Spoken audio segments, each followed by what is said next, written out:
अब हम यहाँ पर प्रश्नावली 5.1 का प्रश्न पहले का चौथा सॉल्व करेंगे।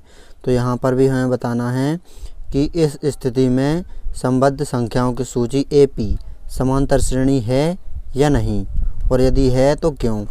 तो यहाँ पर प्रश्न को पढ़ेंगे। खाते में प्रत्येक वर्ष का मिश्र धन जबकि 10,000 रुपये की राशि 8% वार्षिक की दर से चक्रवृद्धि ब्याज पर जमा की जाती है। तो यहाँ पर दिया गया है, मूलधन दिया है 10,000 रुपये और दर दी हुई है 8%। तो यहाँ जो मूलधन दिया हुआ है ये है यहाँ पर A1, ध्यान देना आप। अब हम A2 और A3 और निकाल लेंगे। प्रश्न को एक बार गौर से पढ़ेंगे। तो प्रश्न में कहा गया है प्रत्येक वर्ष का मिश्र धन जबकि 10,000 रुपये की राशि 8% वार्षिक की दर से चक्रवृद्धि ब्याज पर जमा की जाती है। तो यहाँ पर अब हम निकाल लेंगे 1 वर्ष का मिश्र धन, तो वो हो जाएगा A2। फिर हम निकाल लेंगे 2 वर्ष का मिश्र धन, तो वो हो जाएगा A3।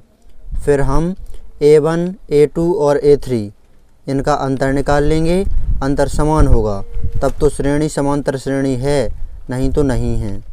तो अब यहाँ पर 1 वर्ष बाद मिश्र धन निकालेंगे। तो मिश्र धन का फॉर्मूला आपको पता ही है कि इस प्रकार होता है, मूलधन गुणे कोष्टक लगा करके 1 प्लस दर बटे 100 की होल घात समय। तो समय दिया हुआ है 1 वर्ष, मूलधन है यहाँ पर 10,000, दर है यहाँ पर 8%। मान रख देते हैं सभी। मूलधन 10,000 गुणे कोष्टक लगाया 1 प्लस दर है 8 बटे 100 और होल घात समय है 1 वर्ष। अब इसे हम सॉल्व करेंगे। तो यहाँ पर 10,000 ये ज्यों के त्यों गुणे एलसीएम लेंगे तो एलसीएम आएगा 100, इसके बटे में कुछ नहीं है 1, 100 एकम 100 और 8 108। दोनों के ऊपर 1 की घात लगाएंगे तो यही रहेगा मतलब। तो ज्यों का त्यों लिख दिया, 2 जीरो से ये 2 जीरो कट गए। अब 100 का गुणा होगा 108 में, तो यहाँ आ जाएगा 10,800। 108 ये ज्यों का त्यों लिखा रहने दिए, 2 जीरो और पाछे लगा दिए, तो ये आ गया हमारा A2। अब हम यहाँ पर 2 वर्ष बाद मिश्र धन निकालेंगे, वो निकल आएगा हमारा A3। तो फॉर्मूला ज्यों का त्यों रहेगा। अब हम मान रखेंगे मूलधन है 10,000 गुणे कोष्टक लगाया 1 प्लस दर है वही 8% बटे 100 होल घात समय। अब है यहाँ पर 2 वर्ष, यहाँ था 1 वर्ष, अब है यहाँ पर 2 वर्ष, तो 2 की घात लगा देंगे। आगे सॉल्व करेंगे। तो यहाँ पर 10,000 ये ज्यों के त्यों गुणे यहाँ पर लेंगे एलसीएम, तो एलसीएम आएगा 100, 100 एकम 100 और 8 108। वर्क करना है, आगे सॉल्व करेंगे।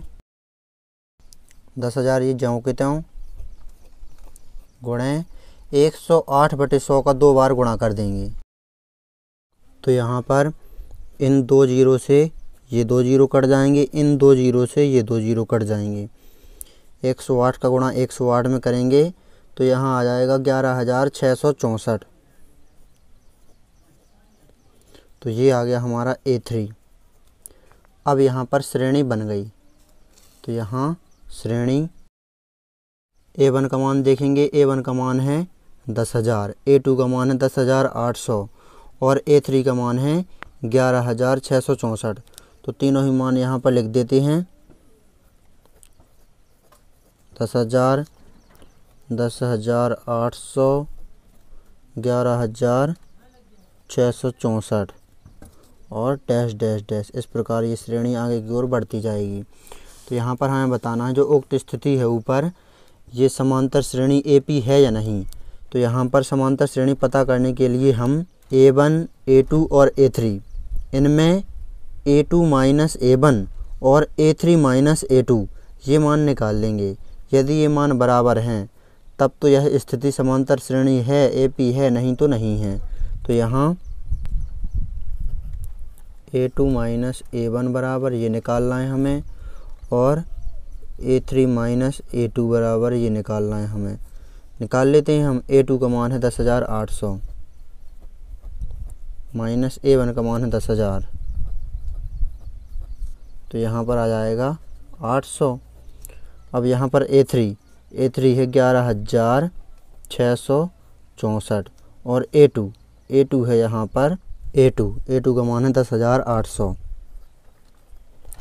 घटा देंगे हम 11,664 में से 10,800, तो यहाँ पर आ जाएगा 864।